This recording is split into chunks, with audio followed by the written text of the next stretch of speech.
आज हम डिस्कस करेंगे कि अगर आपने 2 इयर्स का बैचलर्स किया हुआ है और 2 इयर्स का मास्टर्स किया हुआ है तो ऑस्ट्रिया में आपके लिए क्या क्या पॉसिबिलिटीज़ हो सकती हैं। अस्सलाम वालेकुम, एमजे कंसल्टेंट से मैं हूं आपका होस्ट मुदस्सिर और मैं आपको वेलकम कहता हूं आज की वीडियो में। सबसे पहले ये है कि आपने जब भी इस तरह के डिग्रीज़ के साथ अप्लाई करना है तो आपने स्टेप 1 पे लीगलाइजेशन नहीं करवानी, अपने डॉक्यूमेंट्स को आपने लीगलाइज नहीं करवाना।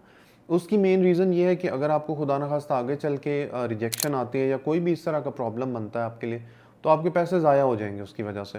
तो बेहतर ये है कि आप एक दफ़ा अप्लाई करें, अपनी सारी कंप्लीट प्रोफाइल जो टिप्स मैं आपको दे रहा हूँ उसके साथ अप्लाई करें इंशाल्लाह। और जब आपको कोई भी यूनिवर्सिटी आपसे लीगलाइज्ड डॉक्यूमेंट्स मंगवाए या कोई आपका कह लें कि इक्वलेंसी काइंड ऑफ निकल आए, वो आपको कोई पॉजिटिव रिस्पांस दें कि हाँ जी आपकी प्रोफाइल हमने देख ली, आपके डॉक्यूमेंट्स वगैरह आप हमें लीगलाइज्ड डॉक्यूमेंट्स प्रोवाइड करें, तो तब आप लीगलाइजेशन के लिए जो है वो प्रोसीड करें। तो इसमें सबसे पहले जो आपने काम करना है वो आपने करना है इक्वलेंसी सर्टिफिकेट का। ये इक्वलेंसी सर्टिफिकेट आपका HEC हायर एजुकेशन कमीशन जो है पाकिस्तान का, यहाँ से बनता है। और ये बेसिकली बताया जाता है, इस लेटर होता है काइंड ऑफ, उसमें ये चीज़ मेंशन होती है कि आपने 2 इयर्स की डिग्री की हुई है और साथ में आपने 2 इयर्स का बैचलर्स किया हुआ है, 2 इयर्स का मास्टर्स किया हुआ है, उसकी इक्वलेंसी निकाल के 16 इयर्स एजुकेशन के ये इक्वलेंट बनती है। तो ये आपने इक्वलेंसी सर्टिफिकेट ले लेना है अपनी डिग्री का। उसके बाद जो आपने काम करना है वो आपने लिखना है एक एक्सीलेंट किस्म का लेटर ऑफ मोटिवेशन, जो अल्हम्दुलिल्लाह हम अपने स्टूडेंट्स के लिए लिखते हैं। और इसमें बेसिकली आपने अपनी सारी मोटिवेशन बतानी है, अपनी प्रीवियस स्टडीज़ का बताना है कि आपने 2 इयर्स का जो बैचलर्स किया है उसमें आपने क्या क्या पढ़ा है, 2 इयर्स का जो मास्टर्स आपने किया है इसमें आपने क्या क्या चीज़ें पढ़ी हैं, क्या क्या चीज़ें कवर की हैं।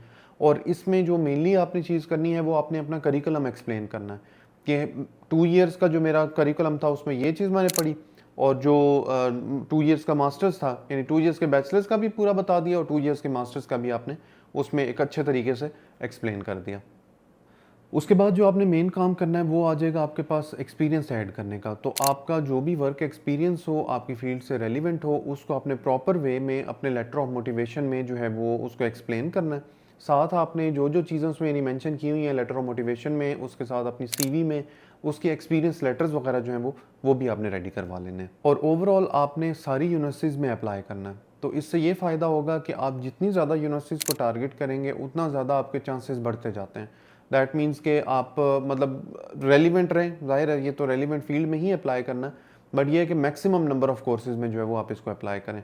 और फाइनल में मैं ये चीज़ कहता चलूँ कि आपने ज़ाहिर है क्योंकि 2+2 डिग्रीज़ डायरेक्टली ऑस्ट्रिया में एक्सेप्ट नहीं होती, आप जस्ट एक चांस ले रहे हैं, ठीक हो गया। अब आपने करना ये है कि आपने पैरेलल में कोई और कंट्री भी साथ चलाना है, क्योंकि बंदे के पास प्लान बी डेफिनेटली होना चाहिए।